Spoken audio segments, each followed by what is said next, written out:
കുര്യച്ചൻ അലീനയെയും അതുപോലെ ബാലചന്ദ്രനെയും കൂട്ടിക്കൊണ്ട് ജോബിയുടെ വീട്ടിലേക്ക് പോവാണ്. അങ്ങനെ അവരെല്ലാവരും അവിടെ വെച്ച് കാര്യങ്ങൾ സംസാരിക്കുന്നുണ്ട്. ജോബിയുടെ വൈഫും അവിടെ ഉണ്ട് കേട്ടോ. അപ്പോൾ ഈ ഒരു സംഭവങ്ങളെല്ലാം അലീന പറഞ്ഞു കേൾപ്പിക്കുകയാണ്. രോഹിത് നിരപരാധിയാണെന്ന് ആ കുട്ടി തന്നോട് പറഞ്ഞു, പക്ഷെ ഒരിക്കലും ആ കുട്ടി മൊഴിമാറ്റി പറയില്ല എന്നുള്ള കാര്യങ്ങളെല്ലാം പറയാണ്. പാലാ DYSPയുടെ മകളാണല്ലോ ജോബിയുടെ വൈഫ്. അപ്പോൾ ആ പെൺകുട്ടി പറയാണ്, ഇന്നേ വരെ ഒരു കാര്യത്തിന് പോലും ഞാൻ അച്ഛനോട് അങ്ങനെ റെക്കമെൻഡ് ചെയ്തിട്ടില്ല. ആദ്യമായിട്ടാണ് അലീനയുടെ കാര്യം പറഞ്ഞത്, അതും ജെനുവിനാണെന്ന് തോന്നിയതിന് മാത്രം.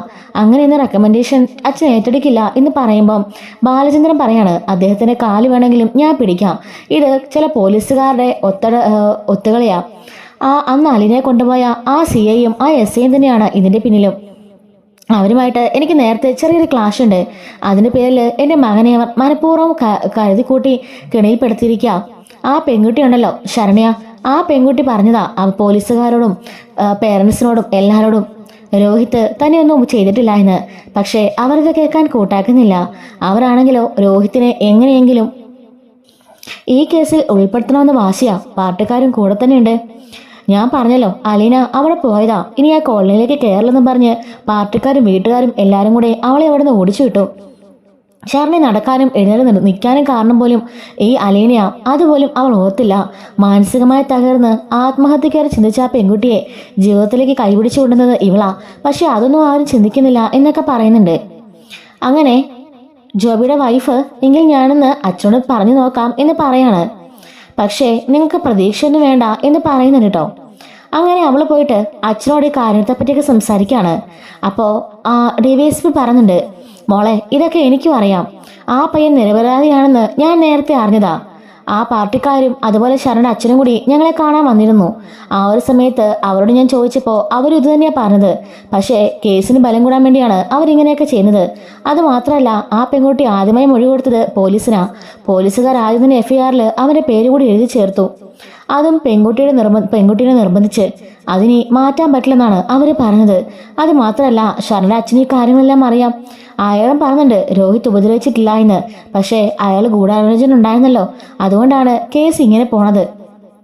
ഇത്രയും ഇത്രയും ഇതായിട്ടുള്ളൊരു കേസാണ്, ഭയങ്കര വൈറലായിട്ടുള്ളൊരു കേസാ. അങ്ങനെ കുറേ കേസും ഉണ്ടല്ലോ, ആ ഒരു പേര് പോലെ തന്നെ ഇതും ഭയങ്കര വിവാദമായൊരു കേസാണ്. അതിൽ നിന്നും ഒരാളെ രക്ഷപ്പെടുത്തണമെന്ന് കരുതിയാൽ നമ്മളെന്ന് വിചാരിക്കുന്ന പോലെ അത്ര എളുപ്പമല്ല. ആ പെൺകുട്ടി തന്നെ മൊഴി മാറ്റി പറയണം, അല്ലാതെ ഈ കേസിൽ വേറെ സ്കോപ്പും ഞാൻ കാണുന്നില്ല. ആ പെൺകുട്ടി മൊഴി മാറ്റി പറയുകയാണെങ്കിൽ പിന്നീട് ഉള്ള കാര്യങ്ങളൊക്കെ ഞാൻ നോക്കിക്കോളാം. ആ CI SIയെ കൊണ്ട് ഞാൻ പറയിപ്പിച്ചോളാം. പക്ഷെ പെൺകുട്ടി മൊഴി പറയണം. അല്ലാതെ നമ്മൾ SIയും CIയും കൊണ്ട് പറയിച്ചതിന് ശേഷം പെൺകുട്ടി വന്ന് ആ പയ്യനെ ഉപദ്രവിച്ചെന്നൊരു വാക്ക് ജഡ്ജിക്ക് കോടതിന് മുമ്പിൽ കൊടുക്കുകയാണെങ്കിൽ നമ്മളും കൂടെ പെടും എന്ന് പറയുന്നുണ്ട്. അതുകൊണ്ട് ഈ കാണാൻ വന്ന ബാലചന്ദ്രനോടും അലീനയോടും ഇങ്ങോട്ടേക്ക് കയറി വന്ന് പറയുന്നുണ്ട്. അങ്ങനെ അലീനയും ബാലചന്ദ്രനും കൂടി അങ്ങോട്ടേക്ക് കയറി വരുന്നുണ്ട്. അപ്പോൾ DYSP പറയാണ്, കാര്യങ്ങളെല്ലാം മകൾ പറഞ്ഞു. അന്ന് അലീനെ ഇറക്കാൻ പോയപ്പോൾ തന്നെ ആ SIയുടെ CIയുടെ സ്വഭാവമൊക്കെ എനിക്ക് മനസ്സിലായതാ. ഇങ്ങനെ കുറേ എണ്ണമുണ്ട് സർവീസിൽ. എന്ത് ചെയ്യാനാ? ന്യായത്തിന് നീതിക്ക് വേണ്ടി ആരും പോരാടില്ല. എല്ലാവർക്കും എന്തെങ്കിലുമൊക്കെ പകയും വിദ്വേഷമൊക്കെ തീർക്കണം. അവർ വലിയ സംഭവമാണെന്ന് കാണിക്കണം, അത്രേ ഉള്ളൂ. ഈ പറഞ്ഞ രോഹിത് നിരപരാധിയാണെന്നുള്ള കാര്യം എനിക്കും അറിയാം എന്ന് പറയുമ്പം ബാലചന്ദ്രൻ ഞെട്ടിപ്പോവാണ്. സാറിനറിയോ? എന്നിട്ട് എന്താ സാറേ സാറൊന്നും ചെയ്യാതിരുന്നത്? എന്ത് വേണമെങ്കിലും ഞാൻ തരാം, എൻ്റെ ജീവൻ വേണമെങ്കിലും തരാം. എനിക്ക് എൻ്റെ മോനെ രക്ഷപ്പെടുത്തണം, അവൻ്റെ ഭാവി സുരക്ഷിതമാക്കണം. അവൻ തെറ്റിയിട്ടില്ലെന്ന് പറഞ്ഞിട്ട് ഞാൻ ഇങ്ങനെ കിടന്ന് അനുഭവിക്കാം സാറേ. ഞാൻ അറ്റാക്കായിട്ട് ഹോസ്പിറ്റലായിരുന്നു. ഞാൻ ഇറങ്ങിയിട്ട് കുറച്ച് ദിവസം ആയുള്ളൂ. എൻ്റെ ഭാര്യ ആക്സിഡൻ്റായിട്ട് അവളും ഹോസ്പിറ്റലാണ്. വീട്ടിൽ 2 പെൺകുട്ടികളേ ഉള്ളൂ എന്നൊക്കെ പറയാണ്. തൻ്റെ ഹിസ്റ്ററി മൊത്തം എനിക്കറിയാം. ഞാനിതൊക്കെ അന്വേഷിച്ചതാ. പക്ഷെ എന്ത് ചെയ്യാൻ പറ്റും? ഞാൻ പറഞ്ഞല്ലോ, അതിജീവിതയുടെ മൊഴിക്കാണ് ഇവിടെ പ്രാധാന്യം. ആ പെൺകുട്ടി പോലീസുകാർ നിർബന്ധിച്ചിട്ടാണ് പറഞ്ഞതെങ്കിൽ പോലും മൊഴി കൊടുത്തിട്ടുണ്ട്. അത് FIRൽ രേഖപ്പെടുത്തിയിട്ടുമുണ്ട്. അതുപോലെ തന്നെ നമ്മുടെ പാർട്ടിക്കാരും അതുപോലെ വീട്ടുകാരും എല്ലാവരും തന്നെ നിർബന്ധിച്ചിട്ടുണ്ട് ആ പെൺകുട്ടിയെ കൊണ്ട്. ഇനി ഇവരെല്ലാം എതിർത്തുകൊണ്ട് ആ പയ്യനെ രക്ഷിക്കാൻ അവൾ ശ്രമിക്കുമെന്ന് നിങ്ങൾക്ക് തോന്നുന്നുണ്ടോ? പാർട്ടിക്കാര്, പോലീസുകാര്, അവളുടെ അച്ഛനും സഹോദരനും വീട്ടുകാരും ഇവരെല്ലാം വെറുപ്പിച്ച് അതിജീവിത അങ്ങനെ രോഹിത്തിനോട് മൊഴി പറയുന്നത് എനിക്ക് തോന്നുന്നില്ല. ആ ഒരു ഇൻസിഡന്റ് നടന്ന സമയത്ത് രോഹിത്തോടുണ്ടായിരുന്നു. ആ പെൺകുട്ടിയെ ഉപദ്രവിച്ചിട്ടില്ലെന്നല്ലേ ഉള്ളൂ. പക്ഷെ രക്ഷപ്പെടുത്താൻ ഒരു ശ്രമം പോലും അവൻ നടത്തിയില്ല. അങ്ങനെ ചെയ്തെന്നാൽ ഉറപ്പായും ആ പെൺകുട്ടി മൊഴി പറഞ്ഞേനെ. പക്ഷെ ഇവിടെ അതല്ലല്ലോ. പെൺകുട്ടിയെ കൊണ്ട് മൊഴി പറയിക്കാൻ പറ്റുമെന്ന് നിങ്ങളും നോക്ക്, ബാക്കി കാര്യം ഞാൻ ഏറ്റു. അപ്പോൾ അലീന പറയുന്നുണ്ട്, ഇത്രയും ദിവസം ഞാൻ അവിടെ പോയിരുന്നു, 4 ദിവസത്തോളം പോയി. ആ പെൺകുട്ടിയെ എഴുന്നേറ്റ് നടപ്പിച്ചു, അമ്പലത്തിലേക്ക് കൊണ്ടുപോയി. അങ്ങനെ നല്ല ട്രസ്റ്റും കൂട്ടും ഒക്കെ ആയി. ആ സമയത്ത് ആ പെൺകുട്ടിയുടെ സത്യം തുറന്നു പറഞ്ഞത്. പക്ഷെ അതിനുശേഷം പിറ്റേ ദിവസം ഞാനവിടെ ചെന്നപ്പോഴേ അവരെന്നെ കയറ്റിയില്ല. പാർട്ടിക്കാരെ വിളിച്ചു ചേർത്തിട്ടുണ്ടായിരുന്നു. എല്ലാവരും കൂടി എന്നെ അടിക്കാനൊക്കെ വന്നു. കയ്യെ പിടിച്ച് അവിടെ നിന്ന് ഇറക്കി വിട്ടു. ഇനി മേലാൽ ആ കോളനിക്കകത്തേക്ക് കാല് കുത്തിയേക്കരുതെന്നാ എല്ലാവരും പറഞ്ഞത്. അതുകൊണ്ട് ഇനി എനിക്ക് ശരണിനെ കാണാനോ മിണ്ടാനോ ഒന്നും പറ്റില്ലെന്നും അലീന പറയുന്നുണ്ട്. അപ്പോൾ DYSP പറയാണ്, എന്തായാലും ഒരു ചെറുപ്പക്കാരൻ്റെ ജീവിതത്തിൻ്റെ കാര്യമല്ലേ, ഞാനൊന്ന് നോക്കട്ടെ, നിങ്ങൾ സമാധാനമായിട്ട് പോവും. എന്താന്ന് വെച്ചാൽ ഇനി 10-20 ദിവസം ഉണ്ടല്ലോ ജയിൽവാസം. ഒരു സമയത്തിനുള്ളിൽ എന്തെങ്കിലും ചെയ്യാൻ പറ്റുമെന്ന് ഞാനൊന്ന് നോക്കട്ടെ എന്നും പറഞ്ഞ് ബാലചന്ദ്രനെയും അലീനയും DYSP അവിടെ നിന്ന് പറഞ്ഞയക്കുന്നുണ്ട്. DYSP എന്ന കുര്യച്ചനോട് ബാലചന്ദ്രൻ വന്ന് കുര്യച്ചനോട് കാര്യങ്ങളൊക്കെ പറയാണ്. DYSP ഒക്കെ പറഞ്ഞത്. കുര്യച്ചൻ പറയാണ്, നമുക്ക് നോക്കാം, ചെറിയൊരു പ്രതീക്ഷയുണ്ട്. ആ പെൺകുട്ടി മൊഴി പറയണം, അല്ലാതെ ബാലചന്ദ്ര ഒന്നും നടക്കില്ല. പെൺകുട്ടി എല്ലാം സംബന്ധിച്ച് കോടതി കയറി നിന്നിട്ട് അവൻ എന്നെ പീഡിപ്പിച്ചെന്ന് പറഞ്ഞാലേ അതോടുകൂടി നമ്മുടെ പ്രതീക്ഷ എല്ലാം അവസാനിച്ചെന്ന് കരുതിയാൽ മതി.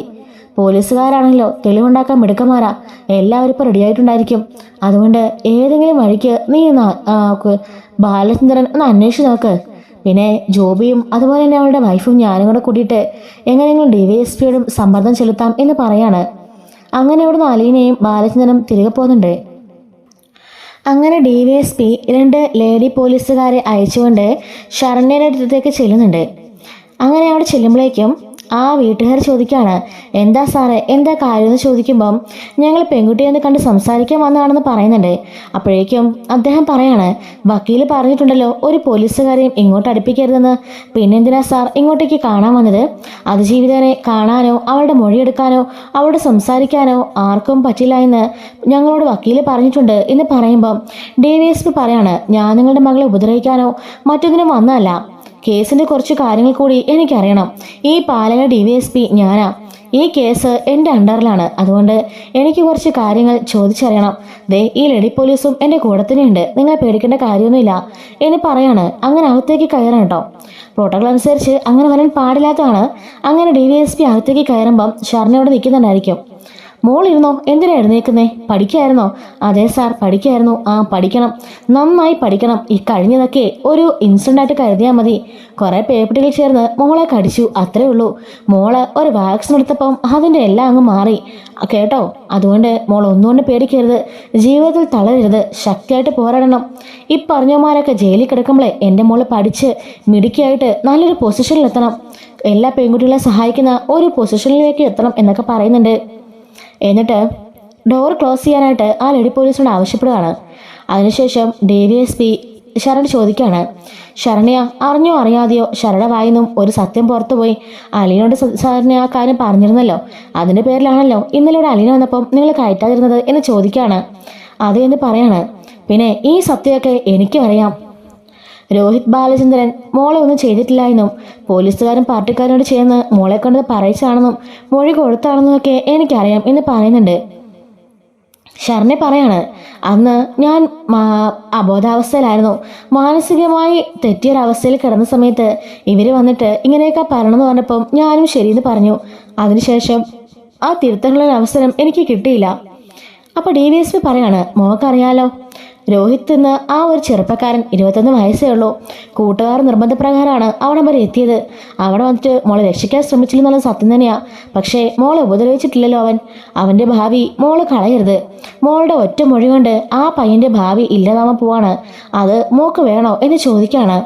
ഞാൻ പറയാന്ന് പറഞ്ഞതാ, സത്യം ഞാൻ പറയാന്ന് പറഞ്ഞപ്പം ആ പാർട്ടിക്കാരാ പറഞ്ഞത്, അങ്ങനെ പറഞ്ഞാൽ എനിക്കൊരു ആനുകൂല്യം തരില്ല. എൻ്റെ വീട്ടുകാരെ ഭീഷണിപ്പെടുത്തി, അതുപോലെ അച്ഛനമ്മ എല്ലാവരും ഭീഷണിപ്പെടുത്തി. പിന്നെ പോലീസുകാരും പറഞ്ഞിട്ടുണ്ട് ഇനിയൊരു കേസിലും അവർ ഇടപെടില്ലെന്ന്. അതുകൊണ്ട് പേടിച്ചിട്ടാ ഞാൻ പറഞ്ഞത്. ഇവരെക്കാട്ടിലൊക്കെ മോളുള്ള ആളാണ് ഞാൻ. ഏറ്റവും മുകളിൽ എപ്പോൾ വേണമെങ്കിലും മോക്ക് എന്നോട് വിളിച്ച് സംസാരിക്കുക, എന്തുവേണം ചെയ്യാം. ആ പൊസിഷനിൽ നിൽക്കുന്ന ഒരാളാണ് ഞാൻ. ഈ പാലയിലെ DYSPയാ. അതുകൊണ്ട് മോക്ക് എന്തും ധൈര്യമായിട്ട് എന്നോട് പറയാം. ഈ പാർട്ടിക്കാരൊക്കെ എന്തിനാ പുറകെ കൊണ്ടുനടക്കുന്നറിയോ? അവരുടെ പാർട്ടിയെ വിജയിപ്പിച്ച് കാണിക്കാൻ. മോളുടെ പേരിൽ ഫണ്ട് പിരിവ് നടത്തി അതിൽ നിന്നും കൈയിട്ട് വരാനായിട്ട് മോക്ക് ഒരു ജോലി വാഗ്ദാനം ചെയ്യുന്നതൊക്കെ ഞാൻ അറിഞ്ഞു. അത് ഒരു വേലക്കാരിയായിട്ടാണ്, ഒരു ഗസ്റ്റ് ഹൗസിലെ ജോലിക്കാരി. മോള് പീഡിപ്പിക്കപ്പെട്ട അതിജീവിതയാണെന്നും പറഞ്ഞ് അവിടെ ചെന്ന് കഴിഞ്ഞാലേ അവിടെ മോളെ മറ്റു കണ്ണോടെ കൊണ്ട് കാണാനേ പലരും കാണും. അതൊക്കെ ഓർമ്മ വേണം. മോളിപ്പോൾ 18 വയസ്സുള്ള കൊച്ചുകുട്ടിയാ, ഒന്നും അറിയില്ല. മോളുടെ ജീവിതം ഇനി തുറന്നിട്ട പുസ്തകം പോലെ കിടക്കാണ്. മോൾ പഠിച്ച് നല്ല ജോലി വാങ്ങിക്കണം. അല്ലാതെ ഈ പാർട്ടിക്കാരെന്ന് പറഞ്ഞു കേട്ട് മോളുടെ ജീവിതം നശിപ്പിക്കരുത്. അവരൊക്കെ കാണാം കുറച്ച് നാളത്തേന്, അത് കഴിഞ്ഞാലും മോൾ തന്നെ ഒറ്റപ്പെടും എന്ന് പറയുന്നുണ്ട്. അതുകൊണ്ട് കോടതിയിലെത്തി മോള് സത്യങ്ങൾ മാത്രമേ ബോധിപ്പിക്കാവുള്ളൂ. ഒരിക്കലും കള്ളം പറയരുത്. മോള് കാരണം ഒരു പയ്യന്റെ ഭാവി ഇല്ലാതാവുന്നത് മോളൊന്ന് ആലോചിച്ച് നോക്കി. അത് മാത്രമല്ല, മോൾക്കുണ്ട് ആ പ്രായത്തിലുള്ളൊരു സഹോദരൻ. അവനാണ് ഈ അവസ്ഥയെങ്കിൽ മോൾക്ക് സഹിക്കാനാവോ? അതുകൊണ്ട് എല്ലാം ചിന്തിച്ചതിന് ശേഷം മാത്രമേ ചെയ്യാവുള്ളൂ. മോള് ധൈര്യമായിട്ടിരിക്കുക, എല്ലാത്തിനും ഞങ്ങളുണ്ട് കൂടെ എന്നും പറഞ്ഞുകൊണ്ട് അദ്ദേഹം അവിടെ നിന്ന് എഴുന്നേക്കാണ്. പുറത്തേക്ക് വന്നിട്ട് ശരണ്യ അച്ഛനെ നോക്കിയിട്ട് പറയുന്നുണ്ട്, മോൾക്ക് ധൈര്യം കൊടുത്ത് അവളെ കൊണ്ടുവരേണ്ടത് നിങ്ങളാണ്. അവൾക്ക് നല്ല വിദ്യാഭ്യാസവും ജോലിയും നല്ല ഭാവിയും കൊടുക്കേണ്ടതും നിങ്ങളുടെ ഉത്തരവാദിത്തമാണ്. അതിന് ഞങ്ങളുടെ ഭാഗത്തു നിന്നുള്ള എല്ലാ സപ്പോർട്ടും ഉണ്ടാവും എന്നും പറഞ്ഞുകൊണ്ട് അവിടെ നിന്ന് ഇറങ്ങി പോകുന്നുണ്ട്. ഉടനെ ശരണ്യ അച്ഛൻ വന്നിട്ട് ശരണ്യ ചോദിക്കുകയാണ് അദ്ദേഹം എന്താ പറഞ്ഞതെന്ന്. എല്ലാത്തിനും സപ്പോർട്ടായിട്ട് അദ്ദേഹം കൂടെ കാണുന്ന പറഞ്ഞത് എന്ന് പറയുന്നുണ്ട് കേട്ടോ. സത്യം പറയാൻ പറഞ്ഞ കാര്യം അവൾ മറച്ചു വെക്കാണ്. DYSP അങ്ങനെ നേരിട്ട് പോലീസ് സ്റ്റേഷനിലേക്ക് ചെല്ലുന്നുണ്ട്. അപ്പോൾ പഴയ ആ CIയും SIയും അവിടെ തന്നെ ഉണ്ട് കേട്ടോ. DYSP കണ്ടപാടെ രണ്ടുപേരും എഴുന്നിട്ട് സല്യൂട്ട് ചെയ്യാണ്. അകത്തേക്ക് കയറി നിന്നിട്ട് ഇരിക്കണോ എന്ന് പറയുന്നുണ്ട്. രണ്ടുപേരും അവിടെ ഇരിക്കുകയാണ്. അല്ല, ഈ ബാലചന്ദ്രനുമായിട്ട് നിങ്ങൾക്ക് എന്തെങ്കിലും ശത്രുതയുണ്ടോ? ഏത് ബാലചന്ദ്രൻ സാർ? ഓ, നിങ്ങൾക്ക് അറിയില്ലായിരിക്കും. പാലായിലെ സ്വർണ്ണക്കടയുടെയും തുണിക്കടയുടെയും ഹാർഡ്വെയർസിന്റെയൊക്കെ മുതലാളി നെടുമ്പുരക്കൽ ബാലചന്ദ്രൻ. ഇപ്പൊ മനസ്സിലായോ? അദ്ദേഹത്തിന് എനിക്കറിയാം. ഞങ്ങൾക്കങ്ങനെ പ്രത്യേകിച്ച് വൈരാഗ്യമൊന്നുമില്ല. എന്താ സാർ? അല്ല, അദ്ദേഹത്തിന്റെ മകൻ ഒരു പീഡനക്കേസിലെ പ്രതിയാക്കി നിങ്ങളൊക്കെ കൂടി ഒരു മാല ചാർത്തിയിരുന്നല്ലോ, അതുകൊണ്ട് ചോദിച്ചതാ.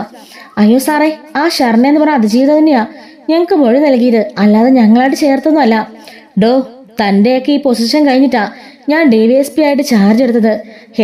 എന്തൊക്കെ നടക്കും, പോലീസുകാർ എന്തൊക്കെ ഉദ്ദേശിക്കുന്നെല്ലാം എനിക്ക് മനസ്സിലാവും.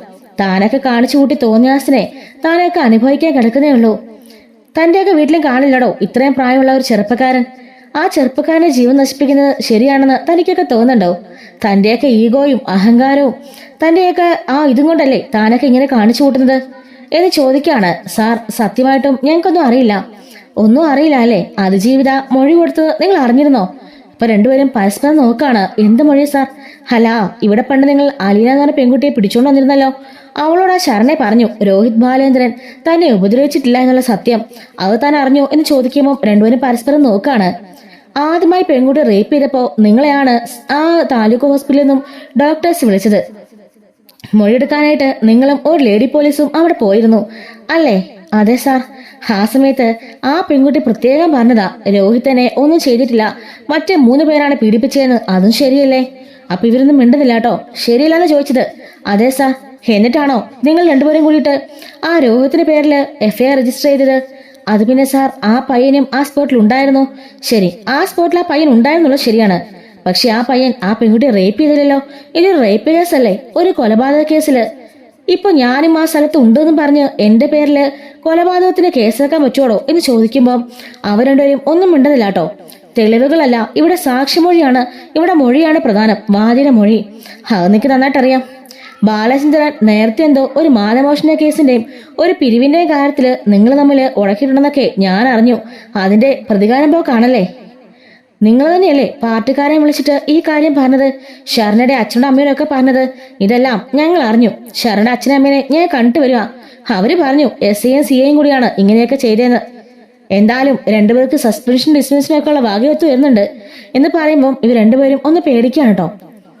അല്ല, ആ രോഹിത്തിനെതിരെയുള്ള തെളിവുകളൊക്കെ എങ്ങനെ ശേഖരിച്ചു എന്ന് ചോദിക്കുമ്പം ഇവരൊന്നും മിണ്ടുന്നില്ല.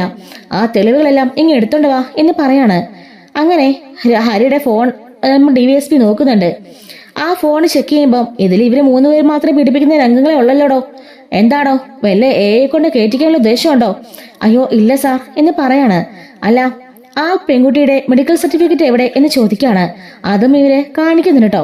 അതില് രോഹിത്തിനേത് പോസിറ്റീവ് എന്ന് കാണിക്കാണ്. എടോ, ഇത് ഡ്യൂപ്ലിക്കേറ്റ് അല്ലേ? ഞാൻ ചോദിച്ചത് ഒറിജിനലാ. തരാം സാർ എന്ന് പറഞ്ഞുകൊണ്ട് അവർ ഒറിജിനൽ എടുത്ത് കാണിക്കാണ്. അതിൽ രോഹിത്ത് നെഗറ്റീവ് ആണ് കേട്ടോ കാണിക്കുന്നത്. ബാക്കി 3 പേരുടെ സ്പേം അതൊരു പോസിറ്റീവായിട്ട് കാണിക്കുന്നുണ്ട്. അപ്പോൾ പോലീസ് ചോദിക്കാണ്, DSP ചോദിക്കുന്നുണ്ട്, എല്ലാ തെളിവുകളും മുക്കിയിട്ട് പുതിയ തെളിവുകളൊക്കെ നിങ്ങൾ ഉണ്ടാക്കിയിട്ട് ഒരു പയ്യനെ വെറുതെ ജയിലിലാക്കാൻ വേണ്ടി നോക്കുക അല്ലേ? അവൻ നിങ്ങളോടൊക്കെ എന്തെങ്കിലും തെറ്റ് ചെയ്തോ എന്ന് ചോദിക്കാണ്. ഈ സ്റ്റേഷനിൽ വെച്ചാണ് നിങ്ങൾ തല്ലിച്ചതച്ചതൊക്കെ ഞാൻ അറിഞ്ഞു. അതുപോലെ ജയിലിൽ പോയിട്ട് സഹതടവുകാരുടെ നിങ്ങളുടെ കൂട്ടാളികളുടെ തല്ലും അവനെ കിട്ടിയിട്ടുണ്ടല്ലോ. നിങ്ങൾക്കത് പോരെ എന്ന് ചോദിക്കാണ്. പാവപ്പെട്ട ഒരു പയ്യന്റെ ജീവിതമാണ് നിങ്ങൾ നശിപ്പിക്കാൻ പോണത്. പിന്നെ ആ ശർണയെ, ആ അതിജീവിത കോടതിയില് രോഹിത്തൊന്നും ചെയ്തിട്ടില്ല എന്ന് മൊഴി പറയാനേ ആ കുട്ടിക്ക് സമ്മത. അവരുടെ വീട്ടുകാരെ ഒന്ന് കുടഞ്ഞപ്പോ അവരും പറഞ്ഞു, അവര് പറയുന്നത് കള്ളത്തരമാണ്. പിന്നെ പാർട്ടിക്കാര് അവരെ കാര്യമേ ഞാൻ ഏറ്റു എന്ന് പറയാണ് കേട്ടോ. സാർ അത് പിന്നെ വേണ്ട, ഒന്നും പറയണ്ട. മര്യാദക്ക് എത്രയും പെട്ടെന്ന് ഒറിജിനൽ തെളിവുകൾ കോടതിയിൽ സമർപ്പിച്ചോ. എന്നിട്ട് എത്രയും പെട്ടെന്ന് തന്നെ അടുത്തൊരു ഇയറിങ്ങിന് വിളിക്കാൻ പറയാൻ പറ. അത് മാത്രമല്ല എത്രയും പെട്ടെന്ന് അല്ലെങ്കിൽ ജഡ്ജിനെ സ്പെഷ്യലായിട്ട് കാണാനുള്ള ഓർഡർ ഉണ്ടാക്കണം. രോഹിത് നിരപരാധിയാണെങ്കിൽ അവൻ ശിക്ഷിക്കപ്പെടാൻ പാടില്ല. ഒരു നിരപരാധി പോലും ശിക്ഷിക്കപ്പെടാൻ പാടില്ലെന്നുള്ള കാര്യമൊന്നും നിങ്ങൾക്ക് അറിയില്ലേ എന്ന് ചോദിക്കുകയാണ്. രണ്ടുപേരും സസ്പെൻഷനുള്ള സംഭവമൊക്കെ റെഡിയാക്കി വെച്ചോ. എങ്ങോട്ടെന്ന് വെച്ചാൽ പോകാനേ തയ്യാറായിക്കോ. സസ്പെൻഷനോ ട്രാൻസ്ഫറോ അല്ലെങ്കിൽ ഡിസ്മിസോ അത് പ്രതീക്ഷിക്കാം എന്ന് പറയാണ്. ഈ ഒരു സംഭവം കാണാം മീഡിയയുടെ മുമ്പിൽ ഇട്ട് കൊടുത്താണ്ടല്ലോ രണ്ടുപേരും നാറും അറിയാലോ എന്ന് ചോദിക്കാണ്. അത് വേണോ എന്ന് ചോദിക്കുമ്പോൾ അയ്യോ സാർ വേണ്ട, ഞങ്ങള് വേണ്ടതുപോലെ ചെയ്തോളാം എന്ന് പറയുന്നുണ്ട് കേട്ടോ. അങ്ങനെ DVSP അവിടെ നിന്ന് പോവാണ്. ഈ ഒരു സമയത്ത് CI SIയോട് പറയുന്നുണ്ട്, ഛേ എങ്കിലും ആ പെണ്ണ് പണി പറ്റിച്ചല്ലോ. അവൾ എന്തിനാ ആ അലീനോട് കാര്യങ്ങളൊക്കെ പറയാൻ പോണത്? അല്ലെങ്കിൽ തന്നെ അലീന ഒരു കരട. അതിനിടയ്ക്കാണ് ഈ കേസും കൂടി. ഈ DVSP ആയിട്ട് അലീനയ്ക്ക് എന്തായിരിക്കും ബന്ധം? അങ്ങേര് നേരിട്ട് വന്ന് ഇത്രയൊക്കെ പറഞ്ഞെങ്കിലോ ഇന്നേ വരെ ഒരു റെക്കമെൻഡേഷൻ പോലും ചെയ്യാത്ത ആളാ. ഇങ്ങനെ അവക്ക് വേണ്ടതിനായിരിക്കും എന്നെ റെക്കമെൻഡ് ചെയ്യുന്നത്. ഇവളുടെ ആരെങ്കിലും ആയിരിക്കും. അതെങ്ങനാ? അവളൊരു അനാഥയല്ലേ, ഒരു ജോലിക്കാരിയല്ലേ, അവൾക്ക് എങ്ങനാ ഈ DVSP ഒക്കെ ആയിട്ട് കണക്ഷൻ? സാറേ, ഞാനന്ന് ഈ നിലമ്പൂരക്കൽ ബാലചന്ദ്രന്റെ വീട്ടിൽ പോയപ്പോഴേ അവളാ അയാളെ അച്ഛാന്നാ വിളിക്കുന്നത്. അച്ഛാന്നോ? അതെ, അച്ഛാന്നാ വിളിച്ചത്. അത് കേട്ട് ഞാൻ ഞെട്ടിയപ്പോ അയാൾ പറയാ അവള് അങ്ങനെയാ വിളിക്കുന്നതെന്ന്. ഇതിനൊക്കിടയിൽ എന്തൊക്കെയോ അവരുടെ ഫാമിലി പരമായിട്ടുള്ള വിഷയങ്ങളൊക്കെ ഉണ്ട്. അവൻ നമുക്കറിയില്ല. ഭാര്യ രാത്രി പിണങ്ങിപ്പോയ സമയത്താ വണ്ടി ആക്സിഡന്റ് ഉണ്ടാവുന്നത്. അപ്പോ അലീനയ്ക്കും ബാലചന്ദ്രനുമായിട്ട് എന്തൊക്കെയോ ബന്ധങ്ങളുണ്ട്. അതുപോലെ തന്നെ ഈ ബാലേന്ദ്രനും ഈ DVSP ഒക്കെ ആയിട്ടും എന്തോ ബന്ധമുണ്ട് എന്നൊക്കെ പറയാണ്. ഇനിയിപ്പോ നമ്മൾ എന്താണോ ചെയ്യാ? ജഡ്ജിയുടെ മുമ്പിലും നമ്മൾ നാണം കെടും. ഇത് പറഞ്ഞില്ലെങ്കിലോ അതിലപ്പുറം പ്രശ്നമാവും. നമുക്കെന്തായാലും ജഡ്ജി ഒന്ന് കാണാൻ പോണം എന്ന് പറയാനട്ടോ. അങ്ങനെ DVSPയും SIയും CIയും കൂടിയിട്ട് ആ ഒരു ജഡ്ജിനെ കാണാൻ പോവാണ്. അങ്ങനെ കാണാൻ പോയിട്ട് അവർ ആ ഒറിജിനൽ റിപ്പോർട്ട്സ് ഒക്കെ സമർപ്പിക്കുകയാണ്. ഈ സമയം DVSP ജഡ്ജിയോട് പറയുന്നുണ്ട്, മാഡം, ഈ ഒരു നിരപരാധിയായ പയ്യനാ ഇപ്പൊ ജയിൽവാസം അനുഭവിച്ചുകൊണ്ടിരിക്കുന്നത്. സ്റ്റേഷനിൽ വെച്ച് ഈ SIയും CIയും കൂടെ അവന് നല്ലവണ്ണം പെരുമാറിയതാ. ഇപ്പോ ജയിലിൽ ചെന്നപ്പോ അതിന്റെ ബാക്കിയാ. 21 വയസ്സുള്ള നന്നായി പഠിക്കുന്ന ഒരു ചെറുപ്പക്കാരനാ. അവന്റെ ഭാവി ഇങ്ങനെ കളയണം മാഡം എന്ന് ചോദിക്കാണ്. ഇതുവരെ പെൺകുട്ടിയുടെ മൊഴി നേരിട്ടെടുത്തിട്ടില്ല കേട്ടോ. അപ്പോൾ SIയും CI ആണല്ലോ ആ FIRനും അതുപോലെ മൊഴികളും കൊണ്ട് കൊടുത്തത്. അങ്ങനെ CIയോട് എന്താണ് ഇതൊക്കെയെന്ന് ജഡ്ജി ചോദിക്കുമ്പം CI പറയാണ്, അത് പിന്നെ മാഡം ആ കുട്ടി ആദ്യം ബോധമില്ലാതെ. അപ്പോ DVSP പറയാണ്, നടന്ന സംഭവങ്ങൾ മാത്രം CI പറഞ്ഞാൽ മതി, കള്ളത്തരമൊന്നും കൂട്ടിച്ചേർക്കണ്ട. എന്തായാലും ശരണിനെ മൊഴി പറയിക്കാൻ ഞാൻ ഇവിടെ കൊണ്ടുവരും എന്ന് പറയാണ്. അപ്പോ CI പറയാണ്, മാഡം അത് പിന്നെ രോഹിത്തിനെ ഞങ്ങൾ എഴുതി ചേർത്തതാ. രോഹിത് ആ സ്പോട്ടിൽ ഉണ്ടായിരുന്നു. അതുകൊണ്ട് രോഹിത് പക്ഷേ ആ പെൺകുട്ടിയെ പീഡിപ്പിച്ചിട്ടില്ല എന്നും പറഞ്ഞുകൊണ്ട് ആ 2 റിപ്പോർട്ട്സും കാണിക്കാണ്. അതുപോലെ ആ വീഡിയോയും കാണിക്കുന്നുണ്ട്. വീഡിയോയിലും രോഹിത്തില്ല, ബാക്കി 2ലും രോഹിത്തിന്റെ ഇത് നെഗറ്റീവാണ്. അപ്പോ ജഡ്ജി ചോദിക്കാണ്, അപ്പൊ മനഃപൂർവ്വം ഒരു പയ്യനെ കുരിശി കയറ്റി നിങ്ങൾ റെഡിയായിരിക്കുകയായിരുന്നല്ലേ? മനഃപൂർവ്വം ചെയ്ത പണിയല്ലേ എന്ന് ചോദിക്കാണ്. ഇവർ രണ്ടുപേരും ഒന്നും മിണ്ടുന്നില്ല കേട്ടോ. പോലീസിന് തലപ്പത്തിരുന്നോണ്ട് ഇമാതിരി പണിയൊക്കെയാണ് അവിടെ കാണിക്കുന്നത്. സാധാരണക്കാരായ ആളുകൾക്ക് നീതി വാങ്ങിച്ചു കൊടുക്കാനാ നമ്മളൊക്കെ ഇവിടെ ഇരിക്കുന്നത്. അവരുടെ സ്വത്തിനും അവരുടെ മാനത്തിനും സമ്പാദത്തിനും എല്ലാത്തിനും കാവൽ നിൽക്കാനുള്ള കാവൽക്കാരാണ് നമ്മളെല്ലാവരും. എന്നിട്ടാണോ ഒരു പയ്യന്റെ ജീവിതം നശിപ്പിക്കാൻ നിങ്ങൾ മനഃപൂർവ്വം ഇറങ്ങിത്തിരിക്കുന്നത്? അല്ല, ആ പെൺകുട്ടി നിങ്ങളോട് അങ്ങനെ പറഞ്ഞോ? ഇല്ല, ആ പെൺകുട്ടി ആ പയ്യനെ ഉപദ്രവിച്ചിട്ടില്ലെന്നാ പറഞ്ഞത്. ഞങ്ങൾ നിർബന്ധിച്ചപ്പോഴാ സമ്മതിച്ചത്. അത് നന്നായല്ലോ. എന്നിട്ടിപ്പോ എന്താ പറയാൻ വന്നതിന്റെ കാരണം? അവരപ്പോ DVSP നോക്കുകയാണ് കേട്ടോ. DVSP പറഞ്ഞിട്ടുണ്ട്, മേഡം അത് പിന്നെ ആ പയ്യന്റെ അച്ഛനും അതുപോലെ തന്നെ വേറൊരാ പെൺകുട്ടിയും എന്നെ കാണാൻ വന്നിരുന്നു. ആ സമയത്ത് ശരണ്യ അവരോട് പറഞ്ഞെന്നാ പറഞ്ഞത്. പോലീസുകാരെ പേടിച്ചിട്ടാണ് ആ പെൺകുട്ടി മൊഴി മാറ്റി പറഞ്ഞത് രോഹിത് നിരപരാധിയാണെന്നും. കോടതിയിലെന്ന് പറഞ്ഞാല് ആ കോടതിയിൽ വന്ന് സത്യം പറയരുതെന്ന് പാർട്ടിക്കാരും ഈ പോലീസുകാരൊക്കെ ചേർന്നിട്ട് ആ പെൺകുട്ടീനെ പേടിപ്പിച്ചിരിക്കാം. ആ പെൺകുട്ടി ഒരു കൊച്ചു പെൺകുട്ടിയാ. ആ പെൺകുട്ടി ഞാൻ കണ്ടിരുന്നു. അതിജീവിത നന്നായി പേടിച്ചിട്ടുണ്ട് എന്ന് പറയാണ്. അപ്പൊ ജഡ്ജി ചോദിക്കാണ്, എന്തൊക്കെയാണോ CA ഈ നടക്കുന്നതൊക്കെ? തന്റെ കീഴിൽ തന്നെ താൻ പറഞ്ഞിട്ട് തന്നെയല്ലേ ഇതൊക്കെ നടക്കുന്നത്? കഷ്ടം തന്നെ. എന്തായാലും ഈ കുപ്പായൊക്കെ ഊരി വീട്ടിലിരിക്കാൻ തയ്യാറായിക്കോ. നാളെ തന്നെ ഈ സ്പെഷ്യൽ കോടതി നമ്മൾ കൂടുകയാണ്. അപ്പോ അതിജീവിതയും കൊണ്ട് നിങ്ങളുടെ വന്നിരിക്കണം എന്ന് പറയുന്നുണ്ട് കേട്ടോ. അങ്ങനെ പിറ്റേ ദിവസം തന്നെ നമ്മുടെ അതിജീവിതയും കൊണ്ട് അവിടെ അച്ഛനും അമ്മയും അതിജീവിതയും ആ വക്കീലും അതുപോലെ DYSPയും ഒക്കെ മാത്രമേ ഉള്ളൂ കേട്ടോ. അങ്ങനെ ആ സ്റ്റേഷനിലേക്ക് കൊണ്ടുവരുന്ന ആ ഒരു കോടതിയുടെ ആ സ്പെഷ്യൽ മുറിയിലേക്ക് കൊണ്ടുവരാണ്. അവിടെ ബാലചന്ദ്രനും അലീനും ഉണ്ടായിരിക്കും കേട്ടോ. അങ്ങനെ അവിടെ കൊണ്ടുവരുന്ന സമയത്ത് ശരണ അച്ഛനമ്മയോട് ഉണ്ടാവും. അലീനനെ അവർ രൂക്ഷമായിട്ട് നോക്കുന്നുണ്ട്. ആ സമയത്ത് അലീന അവരോട് പറയാണ്, ഞാനല്ല ഒന്നും ചെയ്തത്. ഒരു നിരപരാധിനെ ശിക്ഷിക്കണ്ടെന്ന് ഞാൻ കരുതി, അത്രേ ഉള്ളൂ. പറഞ്ഞെന്തും നിങ്ങളുടെ മകളുടെ ഇഷ്ടം പോലെയാണ്. ഈ സംഭവം ഒരു പരസ്യമായ രഹസ്യ. അതുകൊണ്ട് നിങ്ങൾ എന്നെ നോക്കി ചൂടാവണ്ട. അവൾക്കുള്ള എല്ലാ ക്രെഡിറ്റ്സ്, എല്ലാ ഒരു ആനുകൂല്യങ്ങളും അവൾക്ക് കിട്ടിയിരിക്കും എന്ന് പറയാണ് കേട്ടോ. അവരപ്പോ ഒന്നും മിണ്ടുന്നില്ല.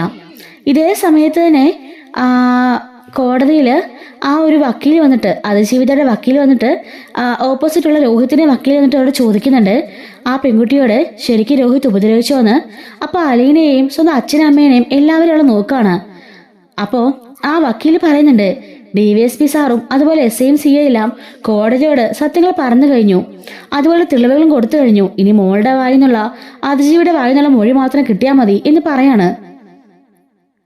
അപ്പോഴേക്കും ശരണെ പറയുന്നുണ്ട്, പോലീസുകാർ പറഞ്ഞതെല്ലാം കള്ളാണ്. എന്നെ രോഹിത് ഉപദ്രവിച്ചിട്ടില്ല. അന്ന് 4 പേരുണ്ടായിരുന്നുള്ള സത്യമാണ്. പക്ഷെ മറ്റ് 3 പേര് മാത്രമേ എന്നെ ഉപദ്രവിച്ചുള്ളൂ. രോഹിത്തിനെ ഉപദ്രവിക്കാൻ വേണ്ടി അവരുടെ മേത്തേക്ക് തള്ളിയിട്ടു. പക്ഷെ രോഹിത് എന്നെ ഉപദ്രവിക്കാതെ അവിടെ പേടിച്ചു പോവായിരുന്നു. ഇറങ്ങി ഓടാൻ പോയ രോഹിത്തിനെ പിടിച്ച് അവർ ബാത്റൂമിൽ പൂട്ടിയിട്ടു. പോലീസിനെ വിളിച്ച് അറിയിക്കുന്നു പറഞ്ഞ് ഫോൺ മേടിച്ച് വെക്കായിരുന്നു. ശരിക്കും രോഹിത് എന്നെ ഒന്നും ചെയ്തിട്ടില്ല. എന്നെ റേപ്പ് ചെയ്ത സമയത്ത് തന്നെ പോലീസുകാരനെ അന്വേഷിച്ച് ഹോസ്പിറ്റലിൽ വന്നിരുന്നു മൊഴിയെടുക്കാനായിട്ട്. ആ സമയം തന്നെ രോഹിത് ഇല്ല എന്ന് ഞാൻ പറഞ്ഞതാ. പക്ഷെ അവർക്കായ നിർബന്ധം കേസിൽ ബലം കൂടാൻ ഒരാൾ കൂടി വേണമെന്ന്. അങ്ങനെ രോഹിതിനെ ചേർത്തത് ഈ CAയും SIയും കൂടിയാണെന്നുള്ള കാര്യം ശരണ്യ കോടതിയിൽ പറയുന്നുണ്ട്. ഇത് കേട്ട് ജഡ്ജി രണ്ടുപേരും രൂക്ഷമായിട്ട് നോക്കുകയാണ്. രണ്ടുപേരും തലയും കൊണ്ട് ചിരിക്കുന്നുമുണ്ട്. അതിനുശേഷം ശരണ്യ പറയുന്നുണ്ട്, അതുപോലെ തന്നെ പാർട്ടിക്കാർ വന്നിട്ട് അങ്ങനെ പറഞ്ഞാൽ മതി, ഇനി മൊഴിമാറ്റി പറയണ്ട. മൊഴിമാറ്റി പറഞ്ഞാൽ എനിക്കത് ദോഷമായി ബാധിക്കും.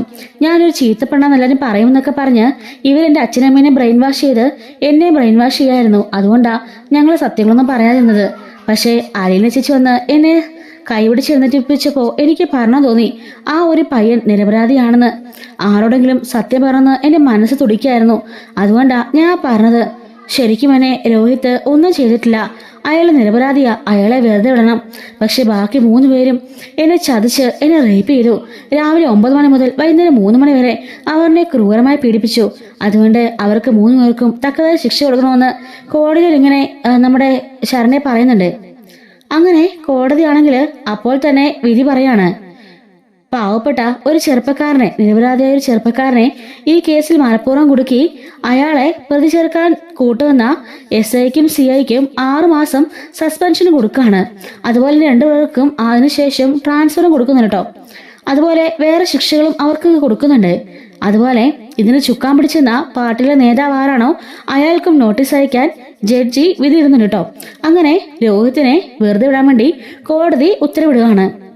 ഇനി ഒരു കോടതി കൂടട്ടോ. ആ സമയത്ത് ഹരിയുടെയും ബാക്കി 3 പേരെയും, ഹരിയെ കൂട്ടിയുള്ള ബാക്കി 3 പേരുടെയും കൂടി ആ സമയത്തായിരിക്കും ചോദ്യം ചെയ്യലും അതുപോലെ അതിജീവനം മൊഴിയും രേഖപ്പെടുത്തുക. ഇത് നിരപരാധിയാണെന്നുള്ള സ്പെഷ്യലായിട്ടുള്ള ഒരു കേസ് വന്നുകൊണ്ട് മാത്രം സ്പെഷ്യലായിട്ടൊരു കോടതി കൂടുകയും വിധി പ്രഖ്യാപിക്കുകയും ചെയ്തതാണ്. അങ്ങനെ വിധി വന്നു. രോഹിത് നിരപരാധിയാണെന്ന് അറിഞ്ഞു. അങ്ങനെ ശരണ്യ ആ കോടതിയിൽ നിന്നും അലീനയോട് യാത്ര പറഞ്ഞിട്ട് അമ്മയുടെ അച്ഛനും കൂടെ അവിടുന്ന് പോവാണ്. ബാലചന്ദ്രനാണെങ്കിലോ സന്തോഷം കൊണ്ടിരിക്കാൻ വയ്യാട്ടോ. DGP ഇറങ്ങി വരുന്ന DYSP ഇറങ്ങി വരുന്ന കാണുമ്പോൾ തന്നെ ഓടി ചെല്ലുന്നുണ്ട്. സാറിന് എന്തെന്നാലും മതിയാവില്ല, ഞാൻ കാല് പിടിക്കാം എന്ന് പറയുമ്പം അതൊന്നും വേണടോ. തന്റെ മകൻ തെറ്റ് ചെയ്തിട്ടില്ലെന്ന് പറഞ്ഞതുകൊണ്ടാ. പിന്നെ ആ കാര്യം എനിക്ക് നേരത്തെ അറിയായിരുന്നു. എന്തെങ്കിലും ചെയ്യണമെന്ന് ഞാനും കരുതിയിരുന്നതാ. അപ്പോഴാണ് താൻ വന്നത്. എന്തായാലും കൃത്യസമയമായിരുന്നു. തന്റെ മകൻ തെറ്റ് ചെയ്തിട്ടില്ലാത്തത് മാത്രം അവൻ രക്ഷപ്പെട്ടു. അവൻ തെറ്റ് ചെയ്തിരുന്നെങ്കിൽ ഉറപ്പായി ഞാൻ നിന്നെ ചുക്കാൻ പിടിക്കില്ലായിരുന്നു. പോട്ടെ എന്ന് പറഞ്ഞുകൊണ്ട് അവർ കടന്ന് പോവാണ്. ഈ സമയത്ത് ജയിലിൽ നിന്നും അവനെ മോചിപ്പിക്കുന്നുണ്ട്. ഇവനെ മാത്രം മോചിപ്പിക്കുന്ന കാണുമ്പോൾ ഹരിക്കും ബാക്കിയുള്ളവർക്ക് നല്ല ദേഷ്യം വരുന്നുണ്ട് കേട്ടോ. ആ സമയത്ത് മറ്റേ പോലീസുകാരൻ പറയാണ്, ഇവൻ തെറ്റ് ചെയ്തിട്ടില്ലാന്നേ, കോടതിയിൽ തെളിഞ്ഞു. ജഡ്ജിക്ക് മുമ്പാകെ ആ പെൺകുട്ടി മൊഴി കൊടുത്തു, അതുകൊണ്ട് ഇവരെ വെറുതെ വിട്ടു എന്ന് പറഞ്ഞു കേട്ടോ രോഹിത്തിനെ അവിടുന്ന് പുറത്തേക്ക് കൊണ്ടുവന്നത്. മറ്റവർക്ക് 3 പേർക്കും അത് ഇഷ്ടപ്പെട്ടിട്ടില്ല. അങ്ങനെ രോഹിത്തിനെ അവിടെ നിന്ന് ഇറക്കിക്കൊണ്ട് ബാലേന്ദ്രനാണ് കൊണ്ടുവരുന്നത്. കാറിൽ കയറ്റി ജയിലിലേക്ക് പോയത് ബാലേന്ദ്രൻ മാത്രമായിരിക്കും. അലീന അപ്പോഴേക്കും വീട്ടിൽ പോയിട്ടുണ്ട്. അങ്ങനെയാണ് ബാലചന്ദ്രൻ കോടതിയിൽ നിന്നും അവനെ വെറുതെ ശിക്ഷയിൽ നിന്നും ഒഴിവാക്കി അവിടുന്ന് വീട്ടിലേക്ക് കൊണ്ടുവരുന്നത്. ആ ഒരു രംഗമാണ് നമ്മൾ പ്രോമോയിൽ കണ്ടത് കേട്ടോ. ശരിക്കും ശരീരത്തൊക്കെ നല്ല അടി കിട്ടിയിട്ടുണ്ട്. അടി കിട്ടി കാലും കയ്യും എല്ലാം അങ്ങ് ഭയങ്കര ഒരു ഇതിലായിട്ടായിട്ടുണ്ട്. കാലൊന്ന് കുത്തി നടക്കാൻ പോലും വയ്യാത്തൊരവസ്ഥയിലായിട്ടുണ്ട് രോഹിത്ത്. അങ്ങനെ വീട്ടിലേക്ക് അവനെ കൊണ്ടുവരുവാണ് ബാലേന്ദ്രൻ. ഇവനെ കണ്ടപാടെ ബബിതയ്ക്കും അലീനയ്ക്കും കൃഷ്ണയ്ക്കും ഭയങ്കരമായിട്ട് സന്തോഷമാവാണ്. ഇവൻ വന്ന് കയറിയ പാടെ തന്നെ ബബിത വിളിച്ചിട്ട് രോഹിത്തിനെ വെറുതെ വിട്ടു എന്നുള്ള കാര്യം പറയാണ്. അത് കേട്ട് വൈജിക്കും വളരെ സന്തോഷമാണ് കേട്ടോ. വൈജി ആ സമയത്തും ഹോസ്പിറ്റലിൽ തന്നെ ആയിരിക്കും. ആ ഒരു റെന്റി അടുത്ത് വീട്ടിലേക്ക് പോകാനുള്ള തയ്യാറെടുപ്പുകൾ നടക്കുന്ന സമയമാണ് രോഹിത്തിനെ വെറുതെ വിടുന്നത്. അപ്പൊ ഇതിന്റെ ബാക്കി സ്റ്റോറീസ് നമ്മുടെ ചാനലിൽ അപ്ലോഡ് ചെയ്യുന്നതായിരിക്കും. മിസ്സാതിരിക്കാൻ ചാനൽ മറക്കാതെ സബ്സ്ക്രൈബ് ചെയ്ത് സപ്പോർട്ട് ചെയ്യണേ. Thanks for watching.